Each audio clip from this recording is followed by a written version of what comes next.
Hello. Hold on, y'all. All right, I'm back, y'all. Hello, y'all, and welcome back to another Wind Down Sunday. It's that time of the week. Yes.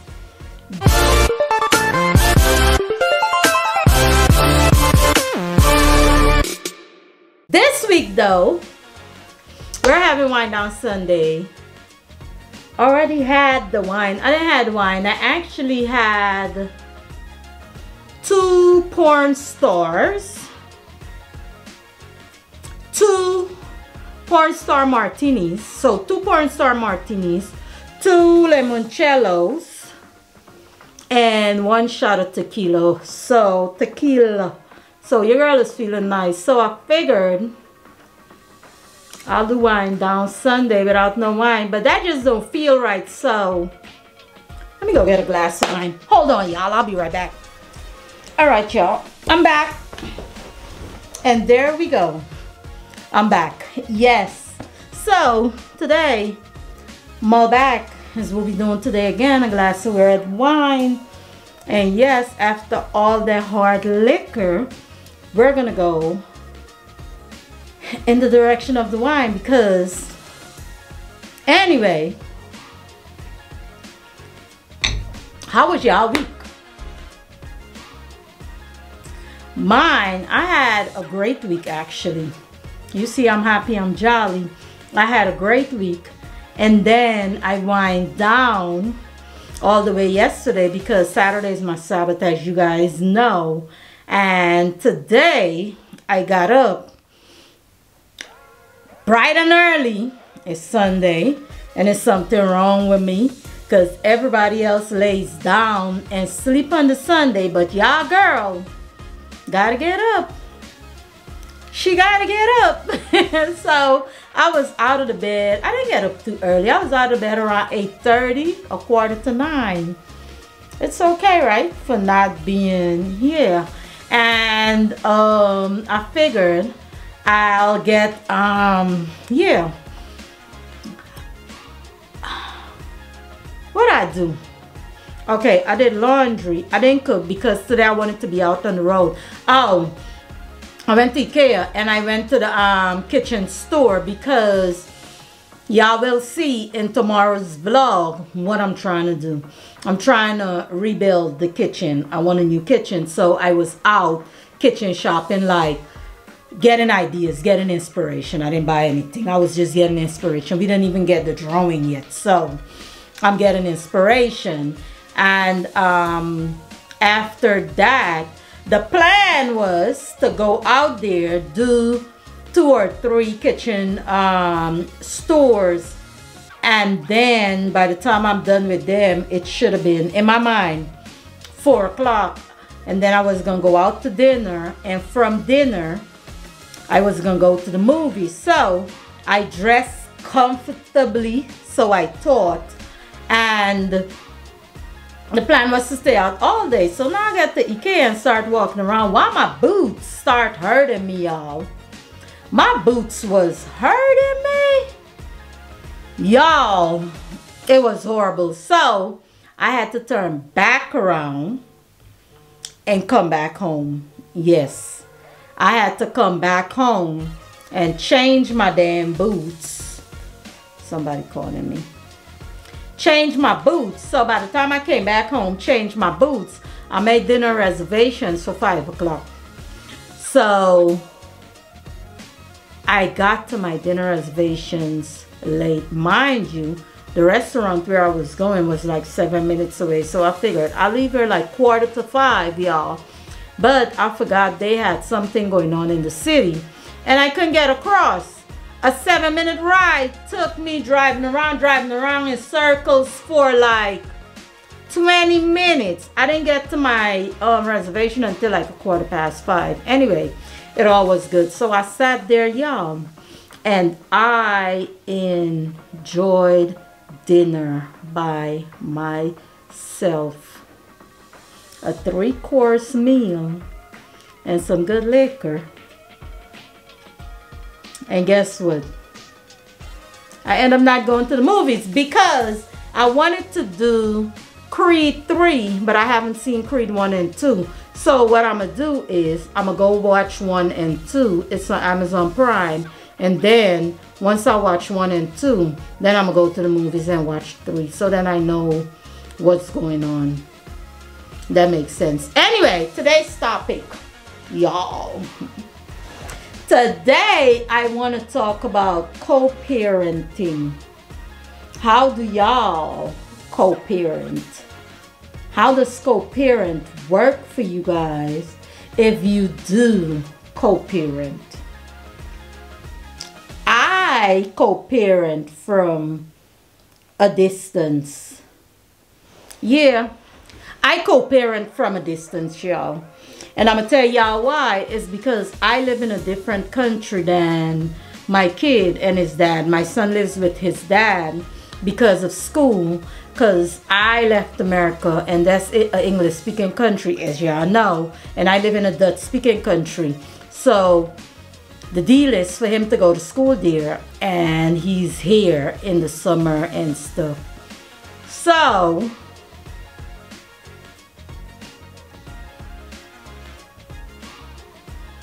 I'm thinking if I should tell y'all all the nitty-gritty of the co-parenting or just the upper surface and how it works for us. I'm gonna tell y'all the upper surface because you don't want to bring nobody's business on the line. Y'all can know everything about me, but I don't want nobody apping me and calling me and say, yeah, I don't appreciate. So we're gonna leave that. Anyway, the way co-parenting works for us is simple.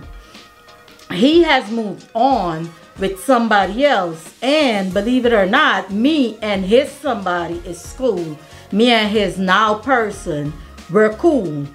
But with him for a long time, if he talks to me, it's always, before talking about the child, is either something sexual or something out of the way that has nothing to do with our child. So what I do now is go to his other half, because me and her cool, just to avoid the disrespect, because I feel like my kid is living in the home with her and I don't have a reason to believe that she's treating my child different than she's treating her kids. Never had the reason to believe that. She's always taken my child under her wing, and she does the same as far as I know, because my kid is 13. So I'm pretty sure when I ask him, and trust me, I'll be asking him on the sly, you know, at some point he's gonna say, well, mom, blah blah blah blah blah blah blah, but I've never gotten that from him unless he gets grounded and something is not to his liking. Then there's nothing good, but that's just kids. And trust and believe me, I believe my kid before I believe anybody else. Trust me. But I'm not just gonna believe any little lie. But when it comes to seriousness, I take everything that Charles says serious. I watch too many Lifetime movies, y'all, to not be on sharp. But thank you God, my baby's very smart. So I've learned that she treats my child the same as she treats the other kids in the house. So I have no problems with her. And that's the reason why I started communicating pure with her, because I felt as if every time I communicate with a dad, it's, I'm gonna come see you and I come stay with you and can we go out and I miss you. And I don't feel like I should be having these disrespectful, I mean, I don't encourage it, trust and believe me, I put him in his place. But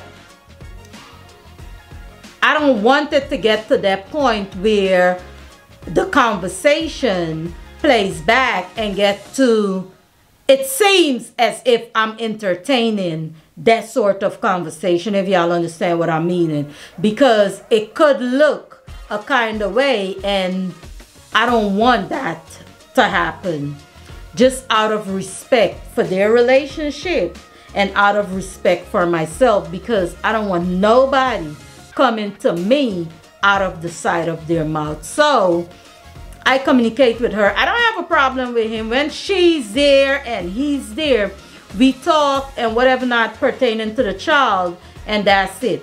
That's it. Let's talk about this kid, because apparently he can't talk just about the kid when it's just me and him. So I communicate with her.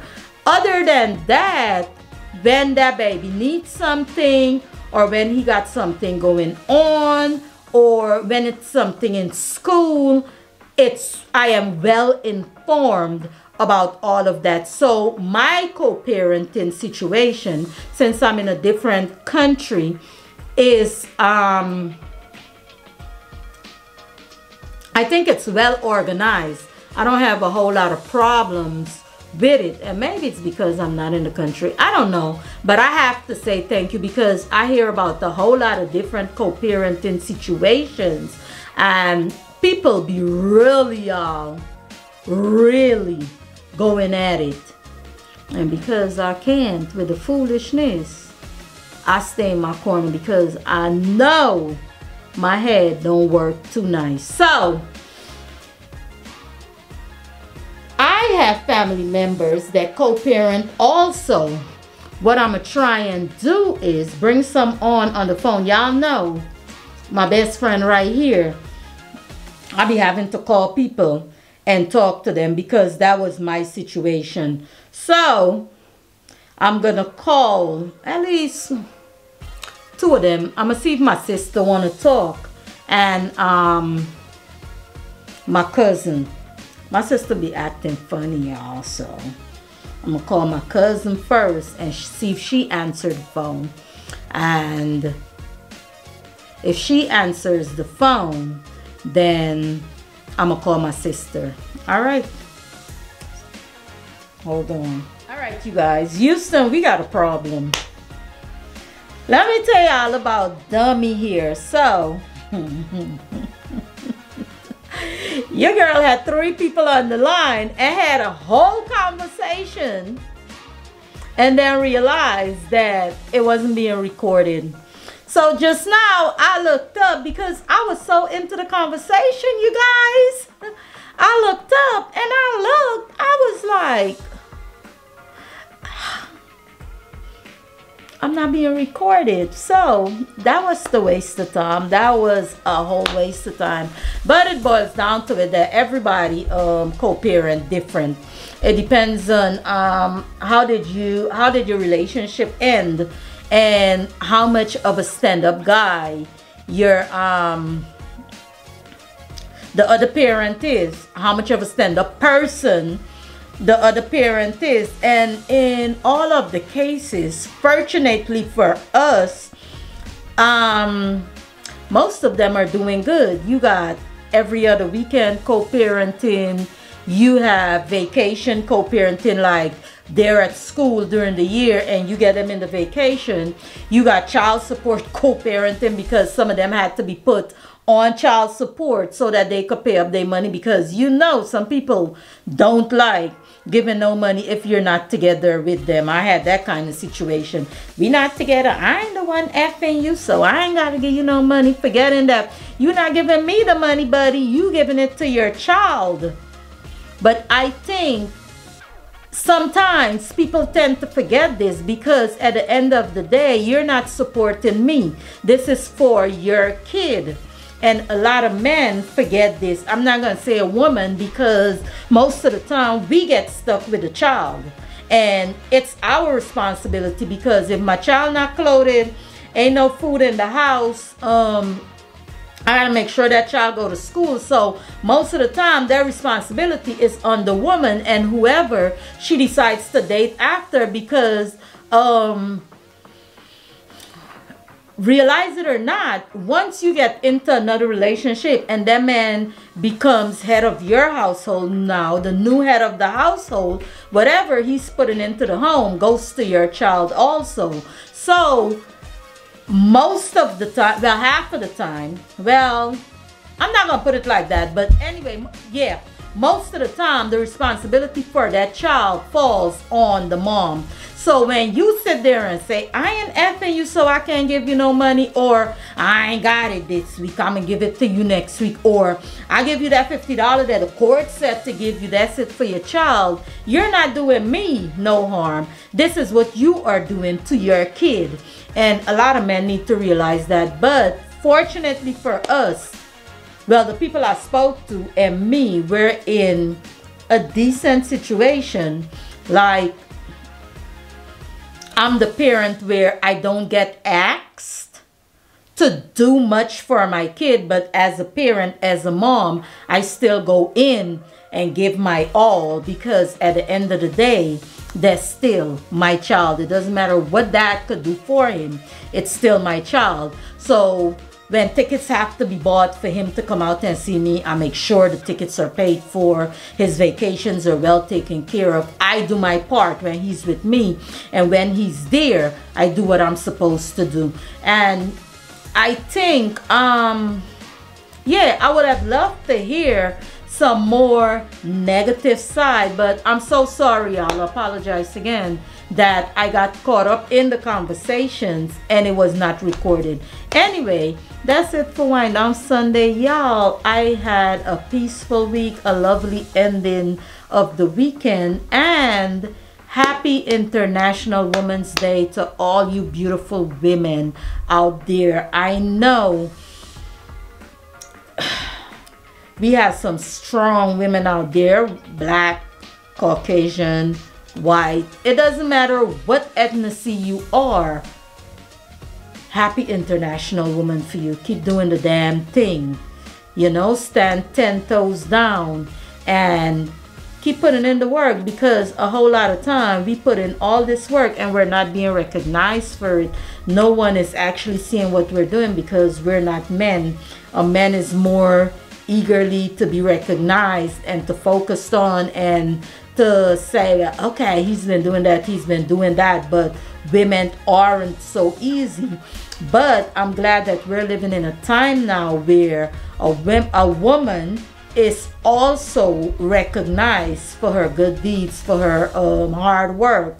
And I think for all of that, I commend you guys. I commend myself. The single mamas out there that have 2-3 jobs, even if it's one job, but you work in long hours and you still come home and make sure home is okay. Because when we say Happy International Women's Day, I don't just mean the executives and the women, the doctors and the lawyers. Nah, I also mean that struggling mom that has her 3 kids at home and go to work long hours, and still come home and make sure she puts a smile on her kid's face. I'm talking to you also. You're doing the damn thing. Keep doing it. Make sure them babies stay happy. Make sure you stay happy. Love on yourself. Take time out to pamper yourself. Even if you don't have the funds to go out there and do it, there are so many DIY ways to do it yourself. Take time out for you, because a peace of mind will go a long way in your mental stability. Anyway, y'all, I hope I wasn't babbling too much, but y'all know what to do. Like this video, please. Tell me about your situation. If you are in a co-parenting situation, comment below and let me know how y'all do it. And subscribe if you haven't. Share, please, and watch them ads. Anyway, y'all, thank y'all once more for tuning in to another Wind Down Sunday. And I will see you guys next week. Enjoy this week. A blessed new week.